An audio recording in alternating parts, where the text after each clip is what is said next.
Alors, le cours précédent, c'était les entorses. Aujourd'hui, on va commencer par les luxations. Qu'est-ce qu'une luxation? La luxation, on doit définir. La luxation est une lésion capsulo-ligamentaire, c'est-à-dire que les parties molles, je précise bien, avec perte permanente des surfaces articulaires. Parce que dans l'autre cours, les entorses sont, j'insiste aussi sur sans perte des surfaces articulaires. Maintenant, c'est avec perte, c'est-à-dire l'articulation est comme ça. Dans l'entorse, il y a une lésion des parties molles, mais il n'y a pas de dislocation, de perte des surfaces articulaires. Par contre, ici, si il y a la lésion des parties molles, c'est-à-dire les ligaments et la capsule, plus avec déplacement, c'est-à-dire que les surfaces articulaires perdent leur axe. Et on a trois types de luxation.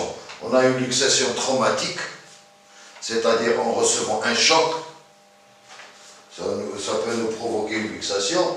La luxation congénitale, on les voit souvent chez les enfants, la luxation congénitale de hanche, LCH, et la luxation pathologique. La luxation pathologique, c'est quoi? La luxation, c'est une malformation architecturale des os. Donc, il n'y a pas l'emboîtement correct. C'est congénital. Les signes cliniques. Alors, les signes cliniques sont, c'est-à-dire il y aura une douleur souvent syncopale, c'est-à-dire c'est une douleur qui est très très très forte. Ça peut arriver jusqu'à la syncope. Il y a l'impotence fonctionnelle. Le patient ne peut plus marcher, ne peut plus faire un mouvement au niveau des membres luxés. Surtout, on a les luxations du genou, les luxations d'épaule. Donc, il y a une impotence. Donc, automatiquement, ça va se faire avec une impotence fonctionnelle. Plus la déformation caractéristique. C'est-à-dire qu'on voit le sujet, quand on le voit, ce n'est pas une position logique. C'est-à-dire que ce soit au niveau du genou, au niveau de l'épaule, on voit une position qui n'est pas normale. Plus une attitude vicieuse du membre. C'est-à-dire quand on a une luxation d'épaule, la personne reste dans la même position, parce que c'est une position qui est antalgique, c'est ce qu'on appelle une position, une attitude vicieuse.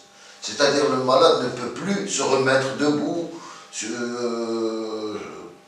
quand il y a la luxation. Voilà. Les complications. Alors les complications, on a deux types de complications. Il y a les lésions associées et il y a les complications. Les lésions associées. Donc, quand il y a une luxation, automatiquement, il peut y avoir une lésion vasculaire, il peut y avoir une lésion nerveuse, il peut y avoir une lésion cutanée, une lésion osseuse. Lésion nerveuse, c'est-à-dire qu'il y a une section ou une compression du nerf. Lésion vasculaire, c'est la même chose, c'est-à-dire une lésion, une section ou une compression des vaisseaux. Et il y a la lésion cutanée. La lésion cutanée, c'est-à-dire c'est une plaie. C'est une plaie qui se forme au niveau de la luxation, sur la peau. Et il y a la lésion osseuse, parce que quand on fait une luxation, possible qu'il y ait un étirement des parties molles, donc ça va tirer un fragment osseux. Donc ce qu'on appelle une lésion osseuse. Passons aux complications. Alors la complication, c'est la luxation récidivante, c'est-à-dire qui se répète, la luxation. Il y a la périarthrite et il y a l'irréductibilité. L'irréductibilité, c'est-à-dire que le patient, l'acte de réduction est impossible. Pourquoi? Parce qu'il y a les parties molles qui sont rentrées dans l'articulation ou bien un fragment osseux qui gêne la réduction. C'est-à-dire à chaque fois on réduit et ça ressort. Donc il y a une irréductibilité C'est une interposition des parties molles ou d'un fragment osseux. Traitement. Traitement, on commence d'abord par la réduction. On doit réduire. On doit réduire. Alors la réduction, elle peut être sous l'anesthésie locale, loco-régionale ou générale. Trois types d'anesthésie pour la réduction. Alors après la réduction, on a l'immobilisation. On doit immobiliser. Une fois réduit, on doit immobiliser pour un certain temps, une durée. Une durée de